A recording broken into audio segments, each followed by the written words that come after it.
L'exploit de l'Asvel qui s'impose au forceps contre Gravelines hier soir à l'Astrobal et qui gagne donc son ticket pour les playoffs. Une manifestation spontanée contre le recours au 49.3 pour la loi travail et des dérapages hier soir à Lyon, avec notamment le saccage du local du Parti socialiste.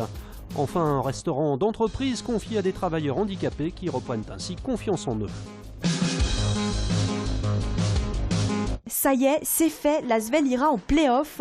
Au bout du suspense, hier soir à l'Astrobal, la Green Team a arraché face à Gravelines Dunkerque sa qualification pour le tournoi final de la Pro A.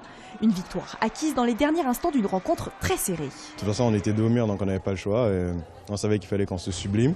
On gagne d'un point, mais franchement, on a vraiment tiré toute la partie, quoi. Oui, c'est clair que ça donne une confiance, ça donne je sais pas, un relâchement, le fait d'être qualifié pour les playoffs, et on va se relancer motivé à fond pour les gagner. Soulagement, sourire, mais restait encore à savoir le classement et l'adversaire de mardi prochain en quart. Tension en coulisses. Asvel, Gravelines, Pau, Nanterre, vous êtes égalité. Donc égalité à 4. Vous allez à Châlons. 5, c'est Châlons. Ce sera donc bien Chalon-sur-Saône, un adversaire bien connu des Villeurbanais. C'était une formidable équipe. Et bon, on s'est battu l'un l'autre cette année, mais Châlons, wow, c'est une vraie armada. Beaucoup de talent offensif et il va falloir que nous, on retrouve notre confiance pour rivaliser avec une équipe aussi dangereuse. Premier match donc de ces playoffs pour l'Asvel à Chalon-sur-Saône mardi prochain. Match retour à l'Astrobal le 17 mai. Nouvelle mobilisation hier soir au terreau à Lyon de quelques centaines de personnes opposées au projet de loi travail et à l'usage du 49.3 pour faire passer le texte. Mais en marge de ce rassemblement, des casseurs s'en sont également pris au local du Parti socialiste à la Croix-Rousse. Vitres brisées, meubles abîmés et inscriptions sur les murs. Le PS a porté plainte. Le poste de police municipal du 1er arrondissement a lui aussi été vandalisé. Il est clair que c'est la responsabilité des organisateurs que de faire en sorte que des contingents d'individus absolument irresponsables puissent, à partir d'une manifestation, à la fois la pervertir et ensuite avoir de telles pratiques.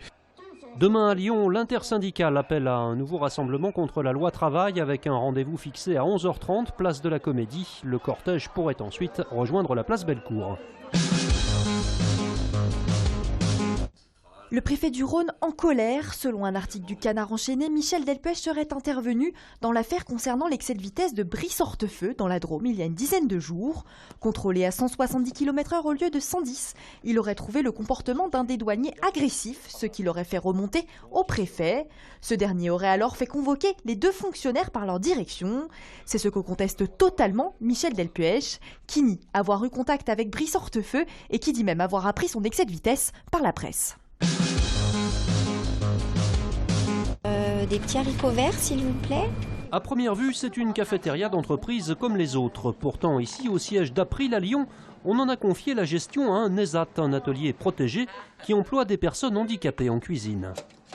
L'espace Sarrazin est un ESAT, c'est-à-dire un établissement de services et d'aide par le travail qui propose à des personnes en situation de handicap, plutôt déficience intellectuelle ou psychique, de travailler leur projet professionnel et de retrouver un travail. Et souvent, c'est compliqué pour ces personnes de travailler dans le milieu ordinaire.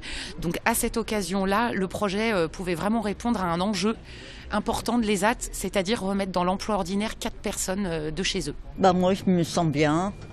Je me sens très bien. Les gens, ils sont sympas. Les clients, je suis à l'aise devant eux et voilà. Avant, j'avais peur, le contact avec les clients, mais maintenant, je les trouve sympas.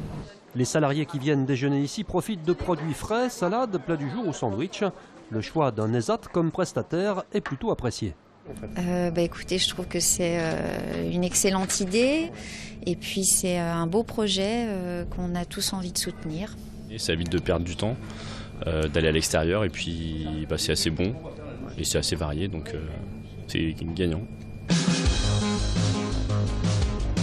On a vu 4-5 joueurs qui méritent évidemment d'aller en équipe de France, d'une part parce qu'ils sont bons, deuxièmement parce qu'ils sont français et ils jouent en France, et troisièmement parce qu'ils ne sont pas égoïstes, ils sont complètement collectifs. Après la victoire contre Monaco dimanche, Jean-Michel Aulas faisait déjà sa sélection pour l'Euro. S'il a évidemment pensé aux Français, c'est peut-être bien du côté du Portugal que les chances sont les meilleures. L'heureux élu potentiel, Anthony Lopes, le portier lyonnais qui a de très fortes chances de participer à la compétition. Il s'est d'ailleurs exprimé à ce sujet après l'entraînement de ce matin. Oui, j'ai été repris systématiquement, appelé tout le temps en sélection, sauf une fois où j'étais malade. Voilà, j'espère faire partie de cette liste, d'être parmi les 23 et ensuite voilà, tout ce que je pourrais prendre pendant déjà cette phase de préparation et jusqu'à arriver à cet Euro, je vais le prendre avec beaucoup de bonheur et beaucoup de sérieux. Pour la sélection en bleu, fin du suspense en tout cas demain soir et mardi prochain pour le Portugal. Lacazette, Umtiti ou encore Jalep peuvent espérer décrocher leur ticket gagnant.